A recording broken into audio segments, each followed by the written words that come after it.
Dans ma région et dans mon pays en général, toutes les familles ont au moins une voiture. C'est pratique pour se déplacer à plusieurs quand on va faire les courses ou pour aller promener le chien au parc. Et puis, ça donne la liberté d'aller et venir à sa guise. Les autres avantages sont que l'on peut papoter avec ses passagers ou écouter la radio à plein volume et sortir peu importe les conditions météo. Cependant, trop de voitures sur les routes crée de la circulation et donc des embouteillages qui sont impossibles à éviter.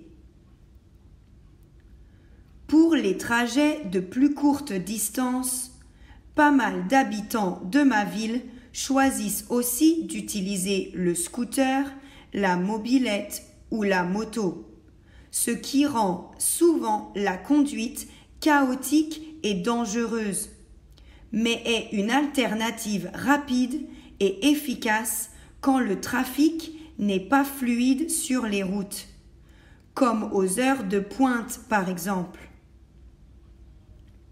Il y a encore quelques années, les taxis n'étaient pas populaires car considérés un service de luxe. Mais grâce aux nouvelles technologies et aux multiples applications de réservation en ligne, les taxis sont maintenant très répandus, car flexibles et bon marché. Le seul inconvénient est qu'occasionnellement, tard le soir, ils ne sont pas ou peu disponibles. Dans mon pays, je ne vois pas souvent de services de location de vélos ou de vélos en libre service, ni de pistes cyclables, sauf peut-être dans les petites villes historiques et touristiques, à plus faible densité de population. Ce serait vraiment une bonne idée de développer davantage ce moyen de transport, sachant qu'il est très bon pour l'environnement et une façon relaxante de se déplacer ou visiter un endroit. On peut également parcourir d'assez longues distances à vélo. La marche est une autre option. C'est bon pour la santé et permet d'admirer le paysage, surtout à la campagne, en montagne ou en bord de mer. Sauf qu'en ville, avec la pollution causée par les voitures et les usines et le manque de trottoirs, ce n'est pas toujours sûr et agréable, ce qui est dommage.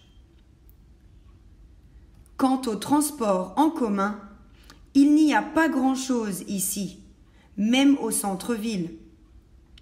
Le choix de lignes de bus est limité. De plus, les bus ne sont pas très rapides car ils s'arrêtent souvent aux différents arrêts. Et puis, la carte d'abonnement coûte cher et beaucoup de personnes montent sans payer et il n'y a quasiment jamais de contrôleur pour les arrêter et leur mettre une amende, ce que je trouve très injuste. Cependant, je dois avouer qu'au moins les bus passent généralement à l'heure et sont plutôt fiables. Bien qu'il n'y en ait pas encore dans ma ville, les habitants de la capitale ont la chance de pouvoir profiter d'un système combiné de métro et de tram, qui est très rapide et efficace, bien que pas encore assez développé. Pour l'instant, les lignes ne vont pas dans suffisamment de quartiers au-delà du centre-ville. Pour les trajets interurbains, il y a des gares dans toutes les villes importantes. Néanmoins, les trains sont lents et sales et les billets sont coûteux.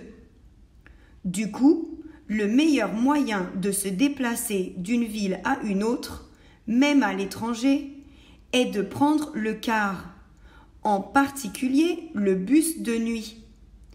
Ainsi, on peut dormir pendant le voyage et les prix des tickets sont très abordables. Finalement, si l'on souhaite partir en vacances, dans mon pays, il y a une dizaine d'aéroports, aussi bien pour les vols domestiques qu'internationaux. On peut également prendre le bateau ou faire une croisière, car mon pays est entouré par la mer. Moi, si j'étais milliardaire, je ne me déplacerais qu'en jet privé ou en hélicoptère, et je m'achèterais aussi une voiture de course et un yacht. La classe!